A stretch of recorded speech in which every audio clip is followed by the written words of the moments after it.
Hello everyone. So let us start with the part 2 of the lecture factors of production land labor capital and entrepreneur. तो इसके पहले part में हमने land और labour ये दो फैक्टर्स ऑफ प्रोडक्शन कवर किए थे। इस वीडियो के अंदर अपन कैपिटल और एंटरप्रेन्योर ये दोनों जो फैक्टर्स ऑफ प्रोडक्शन है वो कवर करेंगे।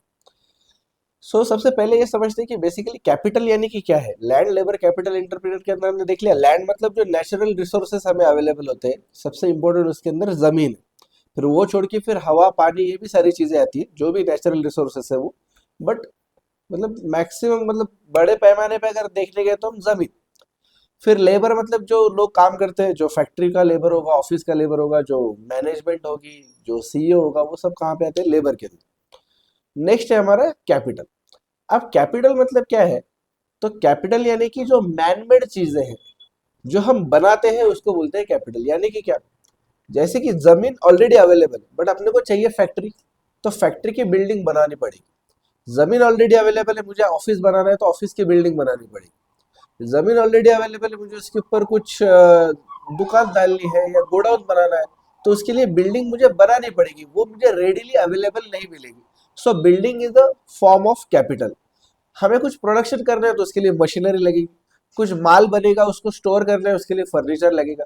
तो ये जो सारी चीजें हम बना रहे, इवन द रॉ मटेरियल, ये जो फैक्टर है हमारा, ये भी हमारा कैपिटल ही है। तो सिंपली जो चीजें हम बनाते हैं उसको क्या बोला जाता है? कैपिटल। करेक्ट। तो जो नेचुरली अवेलेबल है उसको बोलते हैं लैंड, और जो मैनमेड है, जो हम लोग बनाते हैं, उसको बोला जाता है कैपिटल। तो इसके एग्जाम्पल क्या रहेंगे? बिल्डिंग है, मशीनरी है, फर्नीचर है, रॉ मटेरियल है, ये सारे कैपिटल के एग्जाम्पल। तो हमने लैंड और लेबर के अंदर देखे थे फीचर्स। कैपिटल के अंदर अपने को देखना है उसके टाइप्स। डिफरेंट डिफरेंट टाइप्स के कैपिटल होते हैं। क्या होते हैं ये डिफरेंट डिफरेंट टाइप्स? तो सबसे पहला और इंपॉर्टेंट टाइप है फिक्स कैपिटल और सर्कुलेटिंग कैपिटल। क्या बोलो मेरे साथ? Fix capital and circulating capital. So what is the meaning of fix capital and circulating capital? आपने कभी घर पे ये देखा है, फ्रिज देखा होगा आपने। फ्रिज के अंदर आप अलग अलग चीजें रखते हो, चीज है, बटर है, पनीर है। करेक्ट। मुझे बताओ, फ्रिज जो ये है, फ्रिज, क्या ये आप एक बार खरीदते हो या ये बार बार खरीदते हो? रोज खरीदना पड़ता है क्या, या हर 7-8 दिन में, 15 दिन में? नहीं, बराबर। फ्रिज आप एक बार खरीदते हो, कम से कम 8-10 साल वो अच्छे से चलता है। In the same way factory के अंदर मशीनरी आप एक बार बनाते हो या एक बार खरीदते हो, 8-10 साल चलती है। बिल्डिंग एक बार बनाते हो, 50-60 साल चलती है। तो ऐसे जो चीजें हैं, ऐसी जो मैनमेड चीजें हैं, जो बनाते हैं एक बार लेकिन इस्तेमाल होती है बार बार बार बार बार बार, उसको बोला जाता है फिक्स कैपिटल की। एक बार बनाओ, बार बार इस्तेमाल करो। वहीं पे अगर मैं पनीर, चीज, बटर या अचार, चटनी इसकी बात करूं, तो ये एक बार बनती है, यूज भी एक बार होती है। करेक्ट। पनीर आपने लाया, उसकी सब्जी बना दी, खा ली, खत्म हो गया। फिर से कल अगर आपको पनीर की सब्जी बनानी है, वापस से पनीर लाना पड़ेगा। In the same way factory में जब रॉ मटेरियल आता है और उसका फिनिश प्रोडक्ट बनता है और वो फिनिश प्रोडक्ट हम सेल करते हैं, तो ये रॉ मटेरियल का फिनिश प्रोडक्ट एक ही बार हो सकता है। अगर फिर से आपको करना है तो फिर से रॉ मटेरियल लाना पड़ेगा। मतलब ये सर्कुलेट होते रहता है कि रॉ मटेरियल परचेस कर लिया, फिनिश गुड्स बनाए, कस्टमर को बेचे, उससे पैसा आया, फिर रॉ मटेरियल लिया, फिर फिनिश प्रोडक्ट बनाया, फिर कस्टमर को सेल करके पैसा आया, फिर रॉ मटेरियल परचेस किया। तो ये कंटिन्यूसली ये चक्री घूम रही है। रॉ मटेरियल परचेस करके फिनिश गुड्स में कन्वर्ट करना, उसको बेचना, उससे पैसे लेना और फिर से रॉ मटेरियल लेना। ये चक्री कंटिन्यूसली घूम रही है और इसे चक्री को क्या बोलते हैं? सर्कुलेशन। तो ये क्या है? मेरा सर्कुलेटिंग कैपिटल। करेक्ट, ध्यान में आया? तो फिक्स कैपिटल मतलब एक बार परचेस करके या एक बार बना के उसको बार बार यूज कर सकते हैं। एग्जाम्पल में क्या रहेगा इसके? बिल्डिंग, मशीनरी, फर्नीचर वगैरह। और सर्कुलेटिंग कैपिटल मतलब क्या है? जो एक बार लिया आपने तो एक ही बार यूज कर सकते हो, फिर से अगर यूज करना है तो आपको अलग से जाके परचेस करना पड़ेगा। इसके एग्जांपल में क्या रहेगा? Raw material. बराबर। नेक्स्ट जो टाइप है हमारा, वो है टेंजिबल और intangible capital. So what is tangible capital, what is intangible capital? Tangible capital मतलब ऐसी चीज है जिसको आप हाथ लगा सकते हो, जिसको आप एक जगह से दूसरी जगह लेके जा सकते हो, जिसको आप फील कर सकते हो। यानी कि क्या? यानी कि ये mouse, this is a tangible capital.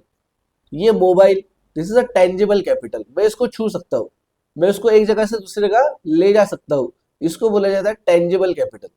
और what is intangible capital? Intangible capital मतलब वो कैपिटल तो है, उसका आपको फायदा तो है, बट उसको आप टच नहीं कर सकते, वो कोई फिजिकल चीज नहीं है। मतलब क्या सर? मतलब गुडविल हो गया, पेटेंट हो गया, कॉपीराइट हो गया, करेक्ट। पेटेंट कॉपीराइट के बारे में सुना है ना? कोई भी नई चीज कोई इन्वेंट करता है तो उसका पेटेंट लेके रखता है ताकि वो चीज कोई और यूज ना करे, और अगर उसको यूज करना है तो उसको फिर रॉयल्टी मिलती है। तो ये जो पेटेंट है ये कोई ऐसी चीज नहीं है कि ये देखो ये पेटेंट है मेरा, करेक्ट। या किसी की गुडविल है, जैसे आईफोन है, आईफोन की गुडविल है, या सैमसंग है उसकी गुडविल बनी हुई है, उसकी वजह से क्या करते हैं ये लोग, बाकी ब्रांड्स जितना चार्ज कर रहे हैं उससे ये लोग ज्यादा चार्ज करते हैं वही फीचर्स के लिए, क्योंकि इनके पास गुडविल है। बहुत सारे ऐसी जनता होगी जो सिर्फ ब्रांड देख के परचेस करेगी, नहीं नहीं मुझे सैमसंग का ही फोन लेना है, नहीं नहीं मुझे एप्पल का ही फोन लेना है, राइट। उसके अंदर कोई अलग फीचर नहीं होगा, लेकिन एप्पल ये नाम है इसलिए मैं बाय कर रहा हूँ। इसको क्या बोलते हैं? गुडविल। अब ये गुडविल दिखाएंगे कहाँ से, इसको टच कहाँ से करोगे, इसको कहाँ से फील करोगे? ये सिर्फ आपको समझनी पड़ेगी, हाँ गुडविल है, ये कोई फिजिकल चीज नहीं है। तो जो फिजिकल चीज है उसको क्या बोला जाता है? उसको बोला जाता है टेंजिबल कैपिटल। टेंजिबल कैपिटल में क्या रहेगा? Machinery, furniture, building, correct. ये सारी चीजें किस में आएगी? Tangible capital. Goodwill capital, goodwill, patent, copyright, ये सारी चीजें किस में आएगी? इनटेंजिबल के अंदर। नेक्स्ट है हमारा इंडिविजुअल कैपिटल और सोशल कैपिटल। अब इंडिविजुअल मतलब क्या है? इंडिविजुअल कैपिटल यानी कि किसी एक बंदे की ओनरशिप होती है उसके ऊपर, या किसी ग्रुप की ओनरशिप है। मतलब मेरा मोबाइल, मेरा अपना लैपटॉप, मेरा फर्नीचर, मेरा मशीनरी, मेरी लैंड एंड बिल्डिंग, मेरी फैक्ट्री, मेरा शॉप, इसके ऊपर मेरी ओनरशिप। या इसी तरीके से पार्टनरशिप फर्म है कोई, उसकी ओनरशिप है।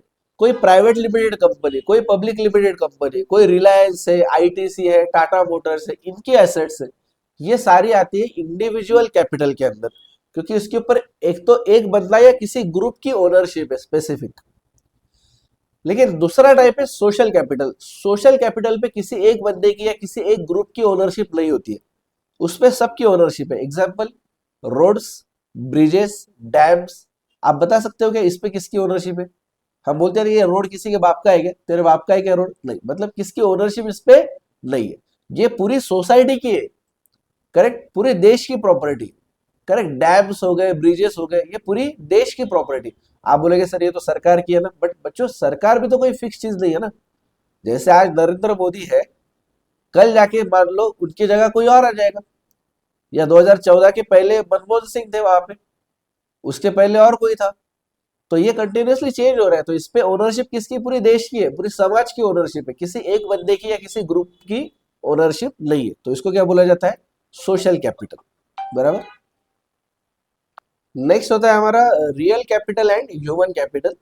सो what is real capital? Real capital मतलब फिजिकल गुड्स, जैसे टेंजिबल जिसको बोल रहे हैं ना अपन, वही रियल कैपिटल है। टेंजिबल गुड्स मतलब क्या? टेंजिबल कैपिटल मतलब क्या? जैसे हमारा ये हो गया, बिल्डिंग हो गई, फर्नीचर, मशीनरी, यही इसी को रियल कैपिटल बोलते हैं। सिर्फ यहाँ पे डिफरेंस है कि ह्यूमन कैपिटल समझना है क्या है। ह्यूमन कैपिटल मतलब क्या है? तो ह्यूमन कैपिटल मतलब ऐसे लोग हैं जिनके पास कुछ स्किल्स है, स्पेशल स्किल्स। जैसे कुछ लोग प्रोडक्शन बहुत अच्छे तरीके से करेंगे, कुछ लोग ड्राइंग बहुत अच्छे तरीके से करेंगे, कोई सिंगिंग करेगा बहुत अच्छे तरीके से, करेक्ट। कोई भी तरीके का काम होगा, कोई भी तरीके का बिजनेस होगा, तो उसमें लोगों को डेवलप करना पड़ता है, राइट। आपने कभी न्यूज़पेपर ऐड या कोई जॉब की ऐड देखी होगी, तो उसमें क्या लिखा होता है कि फ्रेशर या एक्सपीरियंस। जैसे हमें फ्रेशर्स की जरूरत है या हमें एक्सपीरियंस लोगों की जरूरत है। एक्सपीरियंस में भी बताया रहता है कि 2 साल का एक्सपीरियंस चाहिए, 4 साल का एक्सपीरियंस चाहिए, करेक्ट। तो अकॉर्डिंग टू एक्सपीरियंस उसका स्किल सेट बनता है, करेक्ट। सैलरी अलग अलग मिलेगी। फ्रेशर को अगर मान लो 50,000 होगी, तो एक्सपीरियंस वाले को 1 लाख 1.5 लाख भी हो सकती है सैलरी। क्योंकि वो जो स्किल्स है ना, वो स्किल्स जैसे जैसे आप सीखते हो, वैसे वैसे आपका काम करने का तरीका बेहतर बेहतर बनते जाता है, आप अच्छे तरीके से काम करते हो, आप जल्दी काम करते हो। तो ये जो ह्यूमन स्किल्स है, इसको क्या बोला जाता है? Human capital, correct. चलो, तो ये हमने टाइप्स देख लिया, अभी लिखेंगे, ठीक है। चलिए, चलो, देख रहे हैं कैपिटल। कैपिटल के अंदर क्या देखना है अपने को? टाइप्स। हमने लैंड और लेबर में क्या देखा था? फीचर्स। कैपिटल के अंदर देखेंगे types. So what are the types of capital? ठीक है, पहला है फिक्स्ड, एंड सर्कुलेटिंग। ठीक है, इसके एग्जाम्पल लिखो। क्या लिखेंगे एग्जाम्पल इसके? Machinery, furniture, correct. सर्कुलेटिंग का क्या एग्जाम्पल लिखते हैं? रॉ मटेरियल, बराबर। Second, tangible and intangible. Same way में व्हाट इज टेंजिबल? फिर से machinery, furniture. What is intangible? Goodwill. अब गुडविल बोल दिया कि आपको आगे का याद रखना आपने। गुडविल, पेटेंट, कॉपीराइट, ये सारे उसी के एग्जाम्पल है। आप अकाउंट्स के अंदर ये सारे देखोगे भी अभी, शायद हो भी गया होगा आपका अभी तक, करेक्ट। अकाउंट्स की अगर क्लास चालू है तो नेक्स्ट देखो, third, individual and social. Individual and social. Individual मतलब क्या?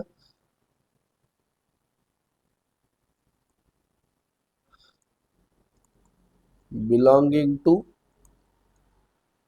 इंडिविजुअल और ग्रुप। और यहां पे क्या हुआ सोशल में? Belonging to society.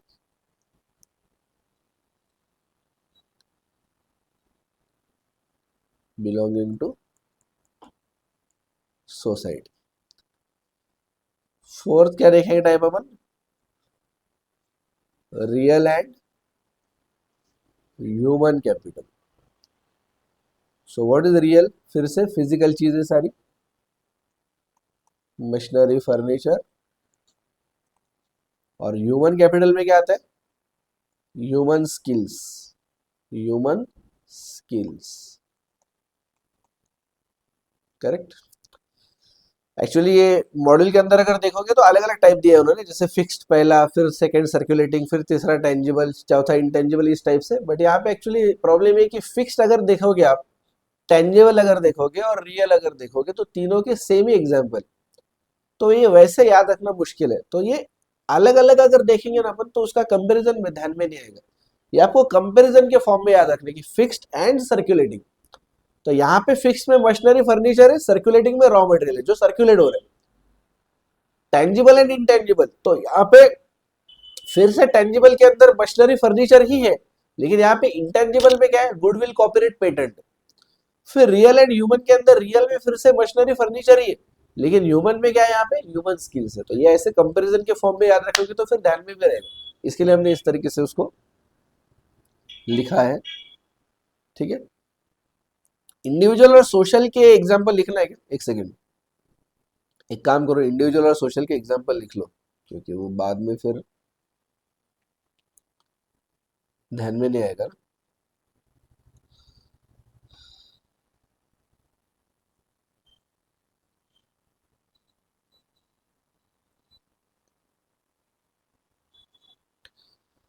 यहाँ पे फिर से एग्जाम्पल में वही आएगा सब कुछ, मशीनरी और furniture.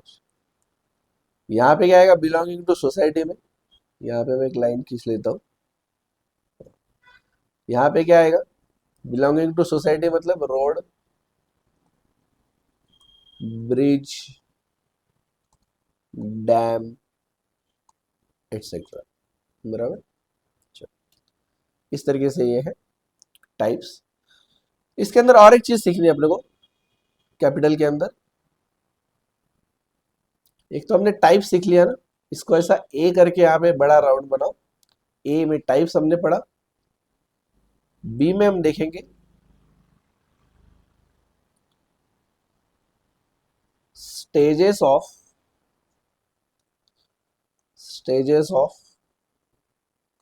Capital formation. Stages of capital formation. तो कैपिटल बनता कैसे? तीन सिंपल स्टेप्स है, तीन सिंपल स्टेजेस है। सबसे पहला स्टेज है, अलग अलग लोग सेविंग करते हैं, सब लोग, है ना। एक ये बेसिक हैबिट है सेविंग की, जितना कमाते हो सारा का सारा उड़ाना नहीं है अपने, करेक्ट।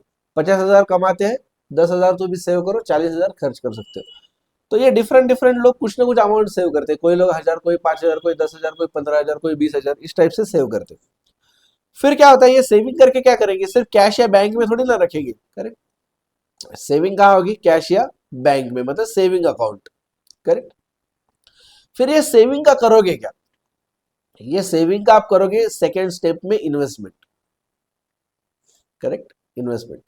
ये इन्वेस्टमेंट कैसे होगी, ये इन्वेस्टमेंट होगी एक तो एफडी में, म्यूचुअल फंड के अंदर, शेयर्स के अंदर, एलआईसी के अंदर, ऐसे डिफरेंट डिफरेंट जगह पे इसकी इन्वेस्टमेंट्स होगी। फिर ये लोग क्या करेंगे,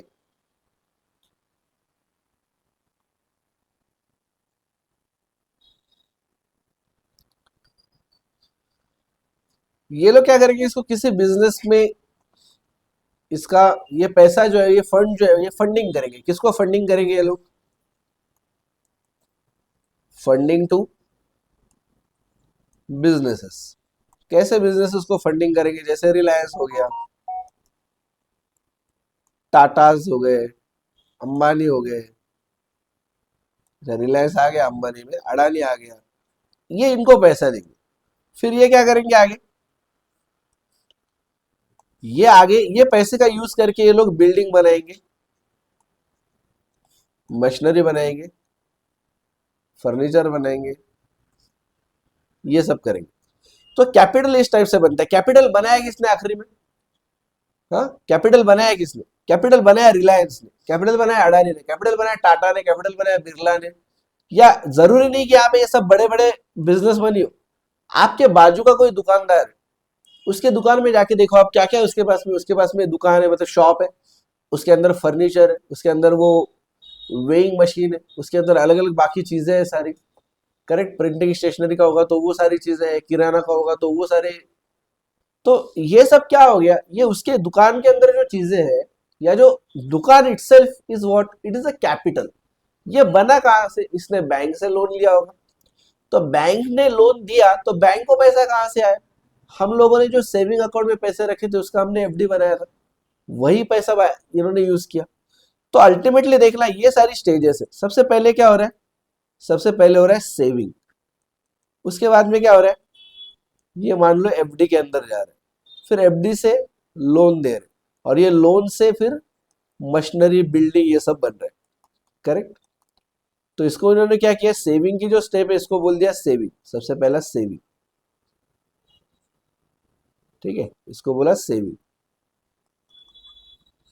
अब देखना ये क्या हो रहा है, यहाँ पे एफडी बन रही है, एफडी से लोन जा रहा है, मतलब ये जो प्रोसेस है इससे आपकी सेविंग मूव हो रही है, आपके पास से बैंक में जा रही है, बैंक से बिजनेसेस को जा रही है, करेक्ट। सेविंग का जो पैसा है आपसे बैंक की तरफ जा रहा है, बैंक से बिजनेसेस की तरफ जा रहा है, मतलब ये सेविंग एक जगह से दूसरी जगह मूव हो रही है। तो इसको नाम दिया मोबिलाइजेशन ऑफ सेविंग। क्या नाम दिया इसको, मोबिलाइजेशन ऑफ सेविंग। नॉर्मली हम इसको इन्वेस्टमेंट बोलते हैं, हाँ या ना। किसी ने अगर शेयर्स परचेस कर लिया, किसी ने एफडी किया, क्या बोलते हैं, मैंने इन्वेस्टमेंट किया, करेक्ट। बट इकोनॉमिक्स ने इसको क्या नाम दिया, मोबिलाइजेशन ऑफ सेविंग्स, करेक्ट। और जो तीसरा पार्ट है जहां पे actually machinery, building, furniture, raw material ये सब बन रहा है, ये सब पैसे से, वो पैसा एक तो बैंक से लोन के फॉर्म में आया होगा, या डायरेक्टली शेयर्स लिए होंगे आपने तो वो शेयर होल्डर का फंड बोल के आया होगा, या म्यूचुअल फंड के थ्रू आया होगा, या एलआईसी ने इन्वेस्ट किया होगा। अलग अलग अलग तरीके से ये पैसा आ रहा है, बट कहां पे आ रहा है, बिजनेसेस के पास आ रहा है। और बिजनेसेस क्या कर रहे हैं, उसका एक्चुअल में फिर उसका कैपिटल फॉर्मेशन कर रहे हैं, करेक्ट। ना बैंक इसका कैपिटल फॉर्मेशन कर रही है, ना मैं कर रहा हूं। ये जो सेविंग है मैं पैसे के फॉर्म में रख दिया, बैंक में जाके मैंने एफडी कर दिया, बैंक ने भी उसकी मशीनरी परचेस नहीं करी, बैंक ने वो पैसा ही रखा, बैंक ने ना उससे फर्नीचर बनाया, बैंक ने वो पैसे के फॉर्म में ही रखा। तो अभी तक कैपिटल बना ही नहीं है। कैपिटल कब बन रहा है, जब बैंक ये किसी बिजनेसमैन को दे देगी, तो वो बिजनेसमैन जाके फिर उससे मशीनरी परचेस करेगा, वो जाके फिर फर्नीचर परचेस करेगा, वो जाके कहीं बिल्डिंग परचेस करेगा, वो कहीं जाके फैक्ट्री बनाएगा और फिर प्रोडक्शन करेगा। तो वो जो बिजनेसमैन जो कर रहा है वो actually capital formation. Getting me और not.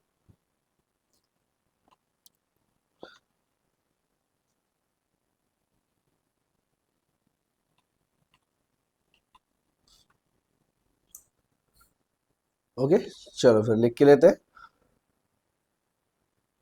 What are the stages of capital, सबसे पहला लिखो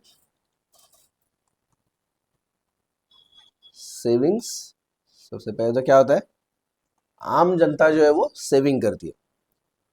फिर क्या होता है इसका, mobilisation of saving, correct. Mobilisation of saving, mobilisation मतलब क्या,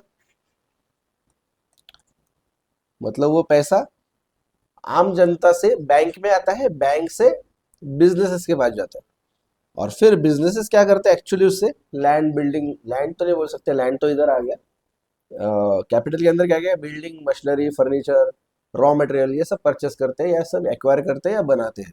फिर इसको एक्चुअल में क्या बोलते हैं, इन्वेस्टमेंट बोलो इसको, या फिर इसको नाम दो कैपिटल फॉर्मेशन, कैपिटल फॉर्मेशन।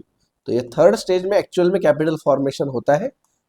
लेकिन अगर फर्स्ट और सेकंड स्टेजेस अगर हुई ही नहीं, अगर पब्लिक ने सेविंग की ही नहीं, या फिर मोबिलाइजेशन ऑफ सेविंग पॉसिबल ही नहीं है, मान लो आपके देश में बैंक्स नहीं है, म्यूचुअल फंड्स नहीं है, शेयर मार्केट नहीं है, तो फिर ये जो सेविंग्स है, अगर पब्लिक ने कर भी दिया सेविंग्स, तो भी ये पैसा बिजनेस के पास आएगा ही नहीं। गेटिंग में, ये सारे इंटरमीडियरी है, इसीलिए पैसा पब्लिक से कंपनीज के पास में आ सकता है।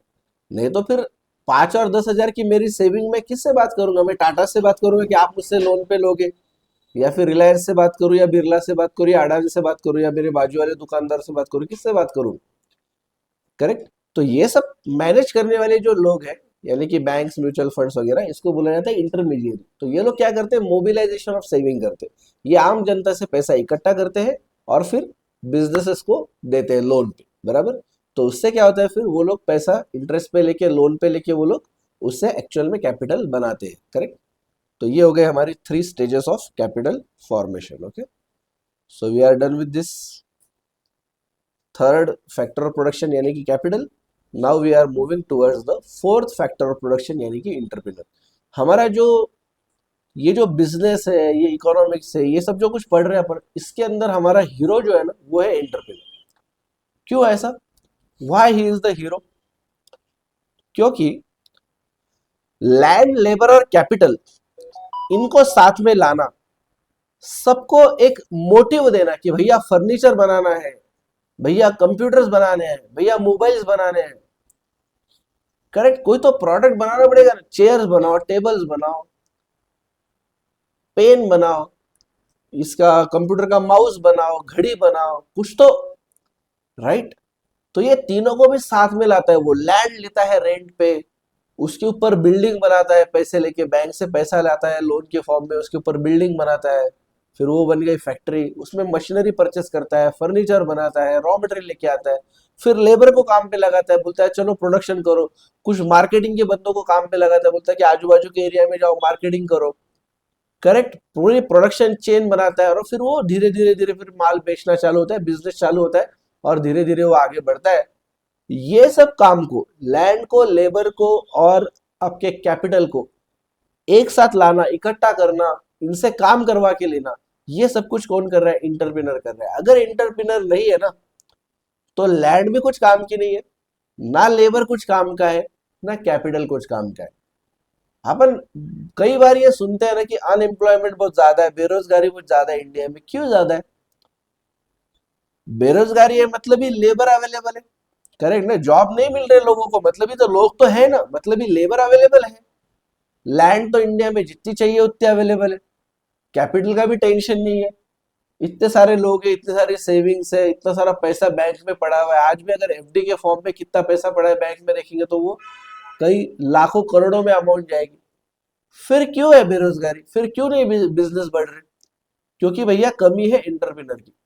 आज भी क्या हो रहा है इंडिया में, बाहर से लोग आके यहाँ पे बिजनेस सेटअप कर रहे हैं, करेक्ट। बड़ी बड़ी कंपनीज, गूगल है, एप्पल है, ये सब कुछ, माइक्रोसॉफ्ट है, इंडिया के बाहर से आके इंडिया में आके बिजनेस जमा रहे हैं यहाँ पे। क्यों, क्योंकि यहाँ पे लैंड अवेलेबल है सस्ते में, यहाँ पे लेबर अवेलेबल है सस्ते में, कैपिटल बन जाता है, बैंक से लोन मिल जाता है, सब कुछ हो रहा है। प्रॉब्लम कहाँ पे आ रही, एंटरप्रेन्योर नहीं, क्योंकि एंटरप्रेन्योर जब तक नहीं रहेगा तब तक ये तीनों लोग कोई काम नहीं कर पाएंगे। आपके पास जमीन पड़ी है, आजू बाजू में लोग दिख रहे हैं आपको जो खाली बैठे हैं, खाली घूम रहे इधर उधर, कुछ काम नहीं कर रहे, आपके पास मशीन लेने को भी पैसा है, सब कुछ है, लेकिन तब तक बिजनेस खड़ा नहीं होगा, तब तक प्रोडक्शन नहीं होगा, जब तक आप एंटरप्रेन्योर नहीं बन जाते। And this is the reason कि हमें इंटरप्रेन्योर की ज्यादा जरूरत है, ना कि सिर्फ जॉब मांगने वाले लोगों की। हमें किसकी जरूरत ज्यादा है? हमें इंटरप्रेन्योर की जरूरत ज्यादा है। Correct, getting me? तो इंटरप्रेन्योर क्या करता है? इंटरप्रेन्योर करता है ये तीनों को भी इकट्ठा करता है, लैंड लेबर कैपिटल को इकट्ठा करता है, उनको एक स्पेसिफिक पर्पस देता है कि भैया क्या काम करना है आपको। करेक्ट, स्पेसिफिक पर्पस देता है कि इस चीज का प्रोडक्शन करना है, ये चीज बेचनी है, ये स्पेसिफिक पर्पस देता है और उनसे वो काम करवा के लेता है, उनसे वो प्रोडक्शन करवा के लेता है। ये काम किसका है? इंटरप्रेन्योर का। तो क्या क्या काम करता है ये? सबसे पहला और सबसे फोरमोस्ट इसका काम है initiating business enterprise and resource coordination, यानी कि बिजनेस शुरू करो और रिसोर्सेस को इकट्ठा करो। What is resources? रिसोर्सेस मतलब land, building, machinery, furniture, raw material, labour, ये सबको इकट्ठा करो। अब लेबर एक नाम हो गया, लेकिन लेबर मतलब एक बंदा है क्या? लेबर मतलब अलग अलग स्किल सेट रखने वाले बहुत सारे लोग होंगे। जैसे मुझे कोई फैक्ट्री बनानी है, तो मुझे वो फैक्ट्री में काम करने को कुछ अनस्किल्ड लेबर भी लगेंगे, कुछ सेमी स्किल्ड लोग लगेंगे, कुछ स्किल्ड लेबर लगेंगे जो मशीनरी को चला सकते हैं, मशीनरी में छोटा मोटा प्रॉब्लम आता है उसको सॉल्व कर सकते हैं। मुझे ऑफिस में कुछ लोग लगेंगे जो मेरा अकाउंटिंग वगैरह करेंगे। करेक्ट, परचेस सेल के बिल संभालेंगे, बैंक स्टेटमेंट्स, कैश के ट्रांजेक्शन, वो फाइनेंस डिपार्टमेंट पूरा संभालेगा। मेरा रॉ मटेरियल खत्म हो गया तो नया परचेस करना पड़ेगा, उसके लिए वेंडर्स ढूंढने पड़ेंगे। कम दाम में कहाँ पे मटेरियल मिलता है ये देखना पड़ेगा, उसके लिए मुझे परचेस डिपार्टमेंट बनाना पड़ेगा, उसके एक्सपीरियंस लोग लाने पड़ेंगे। ये जो मेरा माल बनेगा ये मुझे बेचना भी तो पड़ेगा, उसके बगैर पैसे नहीं आएंगे। तो ये करने के लिए मुझे सेल्स एंड मार्केटिंग डिपार्टमेंट बनाना पड़ेगा, जो आजू बाजू के एरिया में जाएंगे, हमारा जो मटेरियल है कहाँ कहाँ पे यूज हो सकता है वो देखेंगे। जहां पे उनको ध्यान में आ रहा है कि यहाँ पे हमारे मटेरियल की जरूरत है, उनको ये चीजें समझाएंगे कि देखो भैया हमने ये प्रोडक्शन कर रहे हैं, हमारा ये प्रोडक्ट है, ऐसे ऐसे काम में आएगा आपको, या आप परचेस करके देखो। करेक्ट, मार्केटिंग करना, सेल्स करना, ये सब करना पड़ेगा। ये सब करने के लिए कुछ मैनेजरियल लेवल के लोग लगेंगे कि ये जो डिपार्टमेंट्स मैनेज करेंगे। करेक्ट, गेटिंग में? ये सबको इकट्ठा करना पड़ेगा इसको। करेक्ट, इसको क्या बोलते हैं? रिसोर्स कोऑर्डिनेशन करना। ये ये बंदा डिसाइड करता है सब कि मैं जमीन कहाँ पे लूंगा, मैं बिल्डिंग कैसी बनाऊंगा, मैं उसके अंदर मशीनरी कौन सी लाऊंगा, कहाँ से लाऊंगा, फर्नीचर कैसे बनेगा, यही बनेगा, मैं रेडीमेड लाऊंगा, मुझे लेबर कहाँ से लाना है, मुझे कितने स्किल्ड लेबर चाहिए, कितने अनस्किल्ड लेबर चाहिए, marketing, purchase department, finance department, HR, ये सारे लोग मुझे फर्स्ट डे से लगेंगे या मैं धीरे धीरे करके इनको हायर करूंगा। ये सब कौन डिसाइड करता है? ये इंटरप्रेन्योर डिसाइड करता है। इसके बगैर ये कुछ भी पॉसिबल नहीं है। तो सबसे इंपॉर्टेंट काम क्या है इसका? Initiating business enterprise and resource coordination. ठीक है। दूसरा काम, जब भी ये बंदा लेके जाता है ना लैंड, समझ लो ये किसके पास गया है कि मुझे लैंड, मुझे रेंट पे चाहिए, उसने बोला ठीक है ले ले, तो तब रेंट डिसाइड हो गया कि 50,000 रुपए पर मंथ रेंट है। मुझे ये बताओ, लैंड ओनर ये बोलेगा क्या कि 50,000 रेंट है लेकिन तू टेंशन मत ले, अभी तू 50,000 रुपए तब से देना चालू करना जब तेरा बिजनेस पूरा शुरू हो जाएगा और तू प्रॉफिट कमाना चालू कर देगा। या वो ये बोलेगा कि आज तुझे अगर जमीन चाहिए तो आज से मुझे रेंट देना पड़ेगा। करेक्ट, लैंड बोलो, बिल्डिंग बोलो, आज से अगर चाहिए तो आज से ही रेंट चालू हो जाएगा।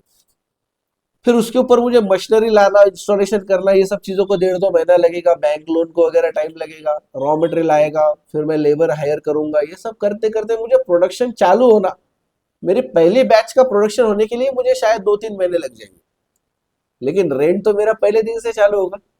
Getting me? दूसरा, लेबर। जैसे मैं लेबर को हायर करता हूँ, मुझे उसको सैलरी वेजेस देना चालू करना पड़ेगा। मैं उसको ये नहीं बोल सकता भाई अभी बिजनेस चालू नहीं हुआ है, अभी मशीनरी का तो इंस्टॉलेशन ही बाकी है, अभी तो रॉ मटेरियल का इशू था तो प्रोडक्शन हुआ ही नहीं, अभी तो तेरे को मैंने 15 दिन की तो छुट्टी दे दी थी क्योंकि प्लान बंद था। ये नहीं चलेगा। वो बोले मुझे हायर किया ना, मुझे सैलरी लगेगी, काम करवाओ मुझसे। करेक्ट, बट मुझे सैलरी चाहिए। आप उसको बोल सकते हो क्या कि बिजनेस अभी लॉस में चालू है तो बाद में ले सैलरी? Not possible. सैलरी तो पहले दिन ही देनी पड़ेगी। Getting me? मतलब पहले दिन से, यानी कि महीना पूरा होने के बाद देंगे, लेकिन कैलकुलेशन तो होगा ही। आप ये बहाना नहीं मार सकते कि ये बिजनेस मेरा लॉस में था तो तू सैलरी नहीं दूंगा। करेक्ट, बिजनेस प्रॉफिट में हो लॉस में हो, उसको सैलरी देनी पड़ेगी। थर्ड पर्सन है आपका कैपिटल। कैपिटल बनाने के लिए क्या करते हैं? आप बैंक से लोन लेते हो, तो बैंक को ब्याज देना पड़ता है, तो ब्याज देना ही पड़ता है बैंक को। बैंक बोलती है कि बिजनेस प्रॉफिट में आया तो ब्याज दो, नहीं आया तो मत दो। करेक्ट, बैंक को भी ब्याज देना पड़ता है। क्या बोलना चाह रहा हूँ मैं ये सब में से? आप बोले सर कितनी ऑब्वियस बात है ये, क्या बोल रहे हो आप? मैं ये बताना चाह रहा हूँ कि बिजनेस की जो रिस्क है कौन बियर कर रहा है? बिजनेस चलेगा नहीं चलेगा, कितना चलेगा, कितना प्रॉफिट आएगा, ये जो रिस्क है, ये ना ही लैंड ओनर इसका रिस्क ले रहा है रेंट पे देते टाइम पे, ना ही लेबर इसका रिस्क ले रहा है, ना ही कैपिटल। ये रिस्क लेता है सिर्फ और सिर्फ और सिर्फ और सिर्फ और सिर्फ एंटरप्रेन्योर। एंटरप्रेन्योर बोलता है ठीक है, धंधा अगर डूब गया तो मेरा नुकसान होगा। यहाँ पे ना लैंड ओनर का नुकसान होता है, ना लेबर का नुकसान होता है कुछ, ना कैपिटल का, क्योंकि उनको अपने अपने पैसे मिल ही जाते हैं। रिस्क कौन ले रहा है?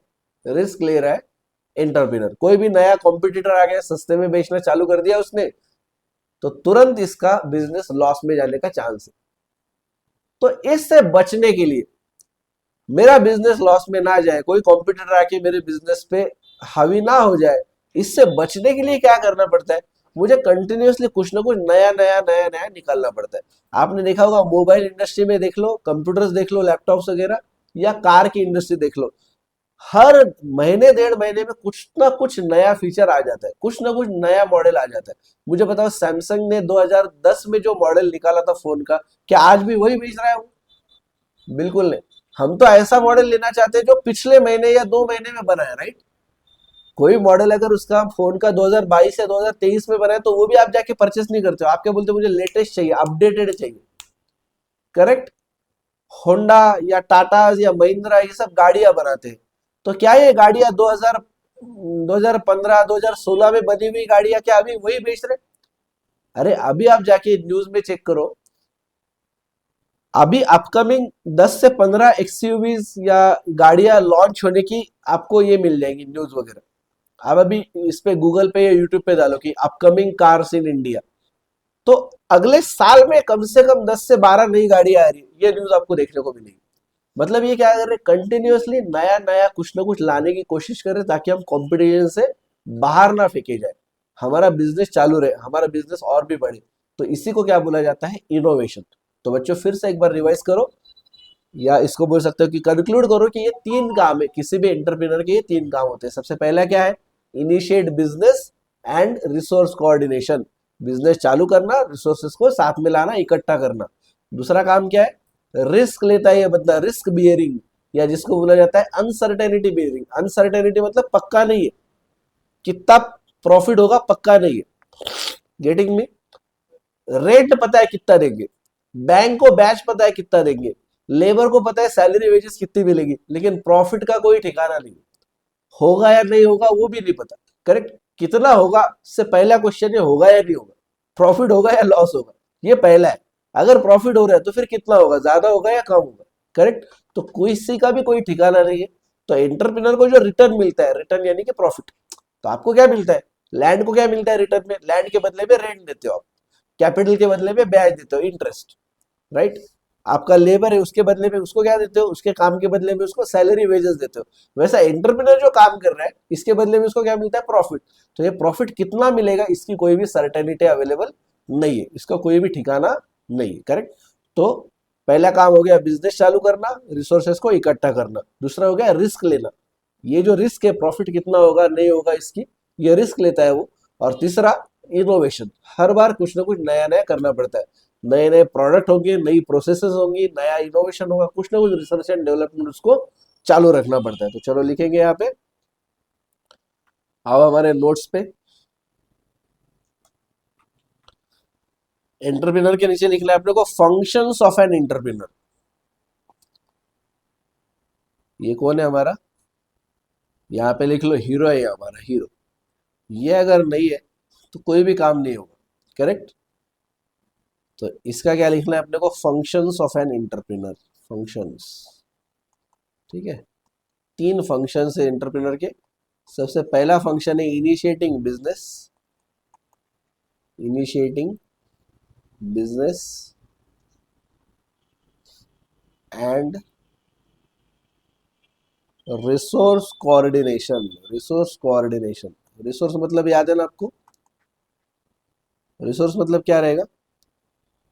रिसोर्सेज मतलब लैंड, लेबर और कैपिटल। करेक्ट। दूसरा काम क्या है? Risk taking, risk taking, correct. और तीसरा काम क्या है इसका? तीसरा इसका काम है इनोवेशन, इनोवेशन। तो ये तीन काम इसको करने चाहिए, करने पड़ेंगे, करने पड़ते हैं, यानी कि वो करता ही, इसके बगैर फिर उसको एंटरप्रेन्योर बोला ही नहीं जाएगा, बराबर। तो देखो ये हमारा लैंड, लेबर, कैपिटल और एंटरप्रेन्योर सारा हमने एक स्क्रीन में, एक पेज पे पूरा बैठ गया हमारा ये, correct. 3.1.2 factors of production, land, labour, capital and entrepreneur, ये सारा हमारा इसके ऊपर आ गया। एक बार क्या करेंगे, सबसे इंपॉर्टेंट पार्ट इसके नीचे लिख लेंगे, इसके रिटर्न क्या है, ये एक्चुअली आगे देखना ही अपने को। इसको रिटर्न में मिलता है रेंट, लैंड को बदले में देना पड़ता है रेंट, लेबर को बदले में देना पड़ता है सैलरी बोलो इसको, या इसको बोलो वेजेस, कैपिटल को देना पड़ता है इंटरेस्ट, और एंटरप्रेन्योर को मिलता है प्रॉफिट, एंटरप्रेन्योर को मिलता है प्रॉफिट, करेक्ट। चलो, और ये जो है ना लेबर के अंदर,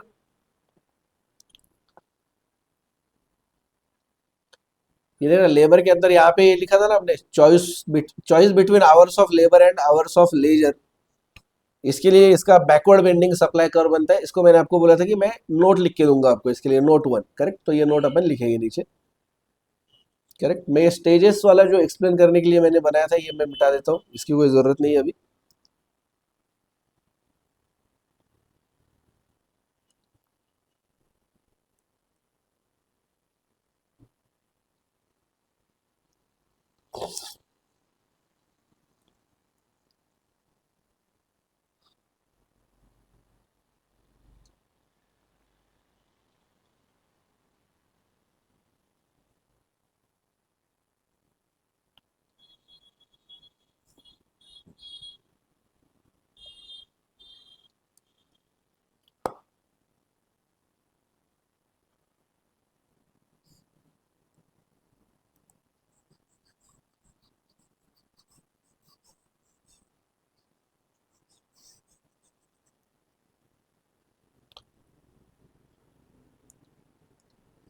चलिए नीचे लिखो note 1, note 1,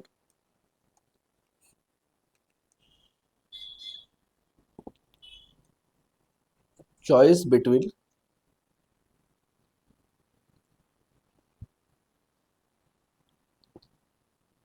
hours of labour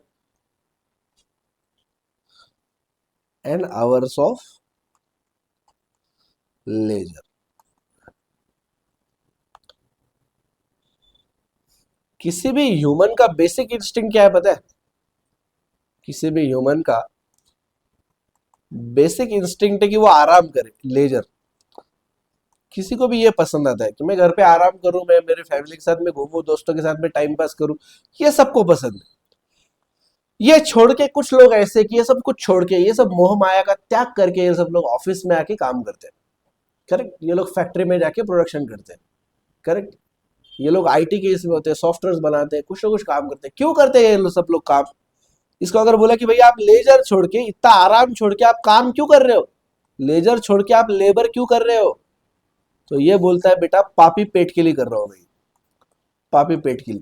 ये बोल रहे हैं, बोलते हैं ऐसा पापी पेट के लिए, लेकिन कोई भी ऐसा नहीं कि सिर्फ फूड की अगर रिक्वायरमेंट खत्म हो गई तो काम करना बंद कर देगा, फिर धीरे धीरे इसमें सब आता है। सबसे बेसिक है कि मुझे खाना चाहिए, खाने के लिए मुझे काम करना पड़ता है, फिर धीरे धीरे इसमें सब कुछ लगेगा। मुझे घर भी चाहिए, मुझे अच्छा मोबाइल चाहिए, मुझे अच्छी गाड़ी चाहिए, लैपटॉप चाहिए, कंप्यूटर चाहिए, बच्चों को एजुकेशन देना है, ये सब कुछ करना है, इसके लिए ये लोग काम करते हैं। तो देखना, मान लो मिस्टर रमेश शर्मा है, मिस्टर रमेश शर्मा, इनको सैलरी है ₹50,000 पर मंथ, ठीक है, ₹50,000 पर मंथ। इसके अंदर इनको ऐसा पकड़ लो 60,000 है, ठीक है, हाँ कैलकुलेशन के लिए इजी जाएगा, 60,000 पर मंथ। अभी क्या होता है ना, कोई भी बंदा एक तो महीना भर काम नहीं कर सकता, कहीं ना कहीं उसको छुट्टी लगेगी, कुछ काम लगेगा, बाहर का कुछ काम रहेगा, बैंक का कुछ काम रहेगा, कुछ ना कुछ रहेगा, तो ये नॉर्मली 1 या 2 दिन छुट्टी लेते हैं महीने का, मान लो 2 दिन छुट्टी लेते हैं, 2 डेज या हॉलीडे लेते हैं। तो इनको हाथ में आता है लगभग लगभग 56,000, करेक्ट। 30 दिन के 60,000 मतलब 28 दिन के 56,000, इस टाइप से इनको मिलते हैं। इसके अलावा इनको 4 संडे की भी छुट्टी अलाउड है, करेक्ट। 4 संडेज भी इनको है, करेक्ट। ये छोड़ के वो 2 दिन छुट्टी ले। अब क्या हो रहा है,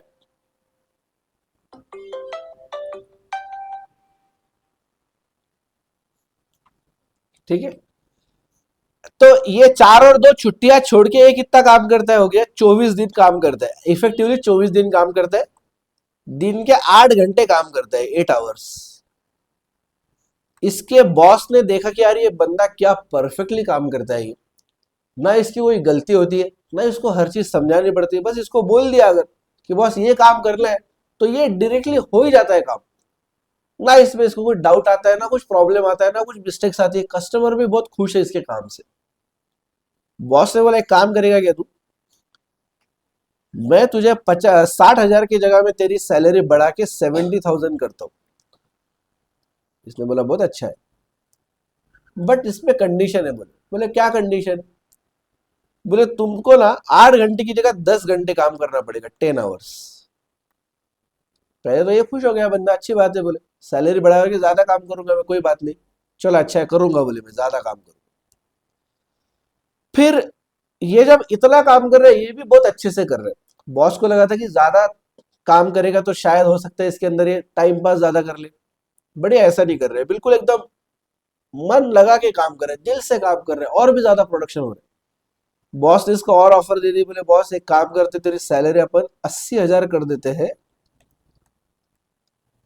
और तू 11 घंटे काम किया कर, 11 घंटे काम किया कर।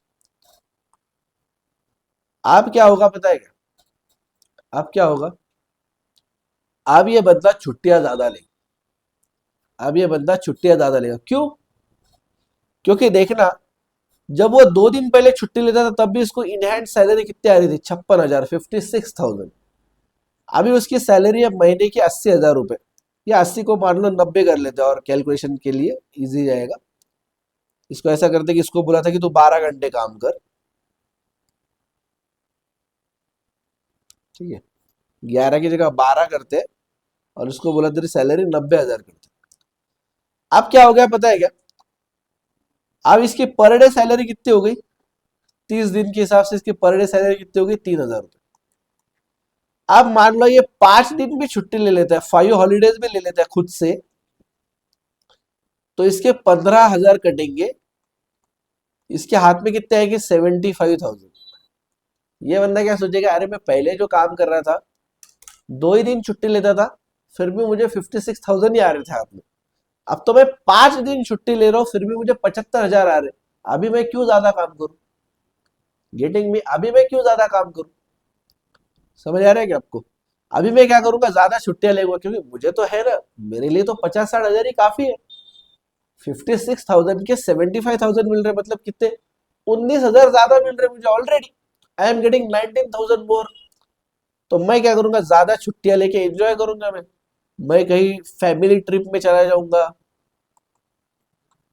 करेक्ट, मैं कहीं दोस्तों के साथ में, फ्रेंड्स के साथ में घूमने चला जाऊंगा, मैं घर पे ही आराम कर सकता हूँ, मैं टीवी देखते बैठूंगा, मैं आराम से वेब सीरीज देखूंगा, बीवी के साथ में कहीं उसको कुछ कहीं शॉपिंग लेके जाऊंगा, कहीं मूवी दिखाने ले जाऊंगा, करेक्ट। मैं हर हफ्ते एक छुट्टी ले लेता हूँ, क्या टेंशन है, संडे की तो छुट्टी है ही, और एक एडिशनल छुट्टी ले लेता हूँ हफ्ते की।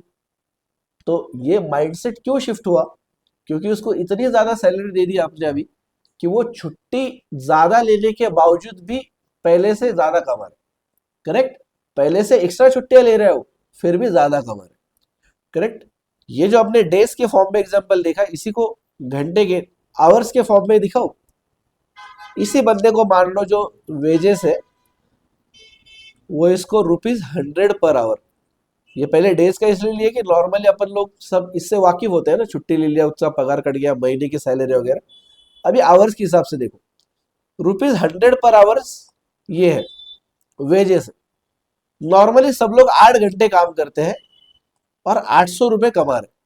आपको लगा कोई बंदा है जो बहुत अच्छे से काम करता है, आपको लगा कि इसने ज्यादा काम करना चाहिए, आपने इसको बोला कि भैया तेरे को मैं 150 रुपए पर आवर देता हूँ, क्या करेगा तू? 150 रुपए पर आवर दिया तो ये बोला कि सर मैं 10 घंटे काम कर सकता हूँ अभी, तो आप ज्यादा दे रहे हो ना मुझे, तो ये 1500 कमा रहा है। आपको लगा अरे मैं 150 घंटे 150 रुपए पर आवर के दिया तो ये ज्यादा काम कर रहा है, 10 घंटे काम कर रहा है, मैं इसको 200 पर आवर दे देता हूँ, 200 पर आवर दे देता हूँ। अभी आप ये सोच रहे हो कि इसने 10 घंटे भी काम किया तो भी इसको मिलेंगे 2000, तो ये तो 12 घंटे काम कर लेगा, तो इसको कितने मिलेंगे? 2400 रुपए मिलेंगे। आपकी ये सोच, आप ये सोच रहे हो कि ये तो ज्यादा काम करेगा अभी, मैंने और पर आवर का रेट बढ़ा दिया ना, तो ये 12 घंटे काम कर लेगा क्योंकि इसको 2400 कमा लेंगे। लेकिन बच्चों ये सोचो, ये बंदा तो पहले 800 में भी खुश था, ये बंदा तो पहले 1500 में भी खुश था। ये बंदा सोचता है कि जैसे मेरे 200 घंटे, सॉरी 200 रुपए पर आवर हो गया, अभी अगर मैं फिर से सिर्फ 8 घंटे काम करूंगा तो भी मैं 1600 रुपए कमा सकता हूँ, जो मैं पहले 800 या 1500 कमा रहा था, अभी मैं 1600 कमा सकता हूँ बाय वर्किंग ओनली 8 आवर्स। अब ये 10 घंटे भी काम करने की जरूरत नहीं है क्योंकि 10 घंटे में 1500 कमाता था, राइट? 10 घंटे मेहनत करता था और 1500 कमाता था, अभी 8 घंटे मेहनत करके 1600 कमा सकता हूँ, तो मैं क्यों और बढ़ाऊं? 10 के 12 क्यों करूं मैं? उल्टा मैं 1 घंटा कम कर देता हूँ। 1500 में मैं खुश ही हूं ना, 1500 में मेरा घर चल ही रहा है ना, क्या टेंशन? बेसिक इंस्टिंक्ट क्या है? बेसिक इंस्टिंक्ट है आराम करना। आराम छोड़ के काम पे क्यों जाते हो? पैसा कमाना। तो पहले जो आप आराम छोड़ रहे थे, 2 घंटे का आराम छोड़ रहे थे आप, 8 घंटे की जगह 10 घंटे काम करता है बंदा, 2 घंटे का आराम छोड़ रहा था, क्यों? पैसे के लिए। कितने पैसे के लिए? 1500 रुपए पर डे के लिए। तो भाई अभी उसको 8 घंटे मतलब 2 घंटे एक्स्ट्रा आराम करके भी उसको 1600 मिल रहे हैं ना, तो आराम क्यों छोड़ेगा वो बोलता है नहीं नहीं, अब मैं 10 घंटे काम नहीं करूंगा, अब मैं 8 ही घंटे काम करूंगा, 1600 रुपए लूंगा, घर पे चला जाऊंगा। करेक्ट? तो इसकी वजह देखना इसका ग्राफ कैसे बनता है। देखो, जब ये पहले इसको था 100 रुपए, तो यहाँ पे 100 रुपीज लिखता हूँ वेज रेट, यहाँ पे आएगा 150, और यहाँ पे आएगा, सॉरी इतने ऊपर नहीं, ये थोड़ा गलत बन गया,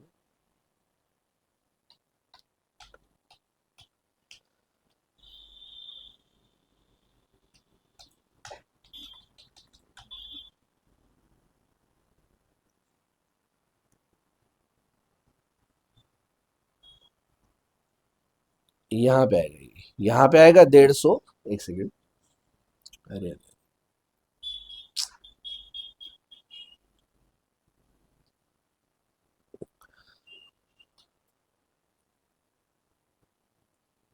एक सेकेंड,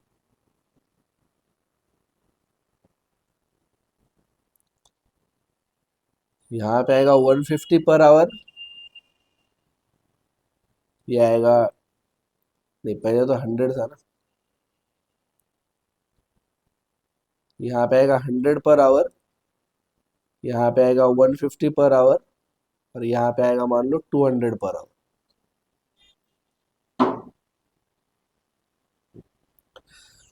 और यहाँ पे मैं घंटे लिखता हूँ, मैं यहाँ पे मान लो 2 है, 4, 6, 8, 10, 12।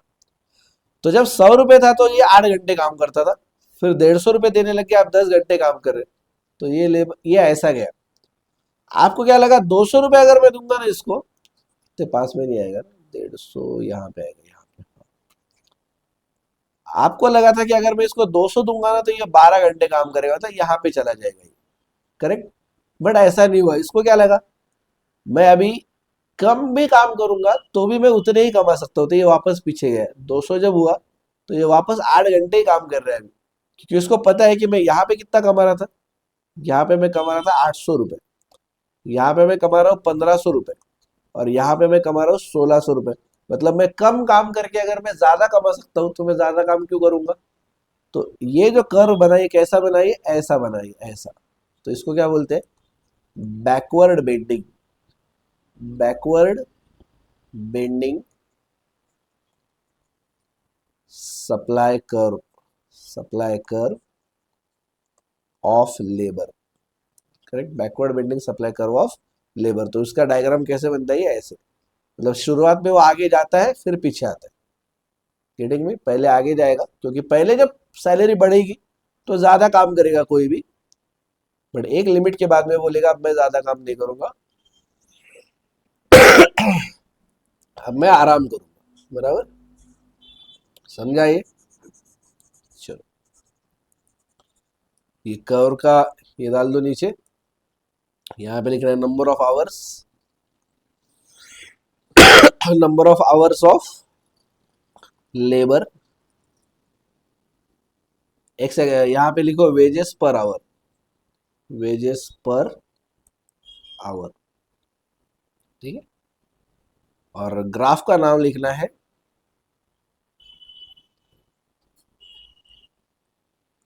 बैकवर्ड बेंडिंग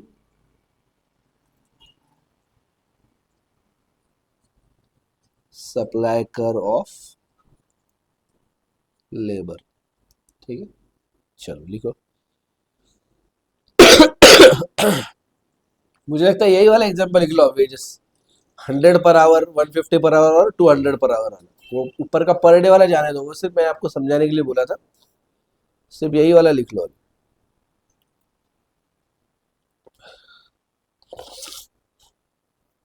ठीक है, लिखो फटाफट, ये लिखो और इसके हिसाब से फिर ये डायग्राम भी बना लो, ठीक है। तो ऊपर अगर ये इंट्रोडक्शन लिख रहा है तो थोड़ा बहुत लिख लो कि ह्यूमन का बेसिक इंस्टिंक्ट है लेजर, वो जो लेजर नहीं मतलब आराम कट करना, क्या है कि लेजर छोड़ के आराम छोड़ के काम पे क्यों जाता है, वो पापी पेट के लिए। तो बेसिकली उसको उतना पैसा कमाना है कि मेरी जिंदगी अच्छे से चले। तो यहाँ पे क्या हो रहा है, जब 100 रुपीज पर आवर रेट था, 8 घंटे काम करता था, 800 रुपये कमाता था, उसको तुमने ऑफर दिया मैं 150 रुपये देता हूँ हर घंटे के, तू ज्यादा काम कर, उसने बोला ठीक है मैं 10 घंटे काम करता हूँ, मैं 1500 रुपये कमा लूंगा। आपने उसको बोला तुझे मैं 200 रुपये देता हूँ पर घंटे, और ज्यादा काम कर, आपको लगा कि वो 12 घंटे काम कर लेगा और 2400 रुपये कमाएगा, लेकिन उसने वो ऑप्शन चूज नहीं किया। करेक्ट, उसने क्या चूज किया कि मैं वापस से 8 घंटे काम करता हूँ और मैं 1600 कमाता हूँ ना, 1500 से तो ज्यादा ही है। करेक्ट, 1500 से तो ज्यादा ही। तो इसके लिए इसका कर्व कैसे बनता है, ये ऐसे बनता है, इसको बोला जाता है backward bending supply curve of labour. Correct, तो इसको एक अच्छे तरीके से क्या करना है, इसको हाईलाइट कर लो क्योंकि ये ऑप्शन चूज करेगा। यहाँ पे लिखना आपका एक्सपेक्टेशन ये था, आजकल वो रील भी आ रहे हैं ना, इंस्टा पे आता है ना, वो एक्सपेक्टेशन एंड रियलिटी, वो वाला हो गया। करेक्ट, और ये क्या आता था, ये करंट सिचुएशन है, 10 घंटे की क्या है, करंट सिचुएशन की, 10 घंटे काम कर रहे हैं, 10 घंटे अगर चालू रखेगा वो तो 2000 कमाता था, 12 घंटे काम करता तो 2400 कमाता था, बट ना ही उसने 10 घंटे काम करना शुरू रखा, ना ही उसने 12 घंटे पे लेके गया, उल्टा उसने कम कर दिया। बराबर, चलो, so this is backward bending supply curve of labor, and with this we have covered the total factors of production. Correct? Sure. अब अपने कंटेंट की शीट पे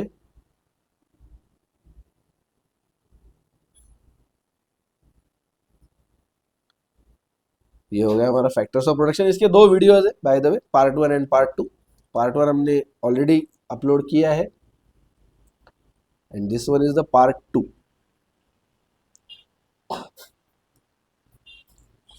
तो 3.1.2 दोनों पार्ट में कवर कर लिया हमने। नेक्स्ट इसमें अपने को लेना है एंटरप्राइज के ऑब्जेक्टिव्स, फिर लेंगे एंटरप्राइज के कंस्ट्रेंट्स और एंटरप्राइज के प्रॉब्लम्स, तीन है चीजें, वो अपन नेक्स्ट इसमें कवर करेंगे। चलेगा, चलो मिलते हैं फिर नेक्स्ट वीडियो में, अभी के लिए बाय बाय।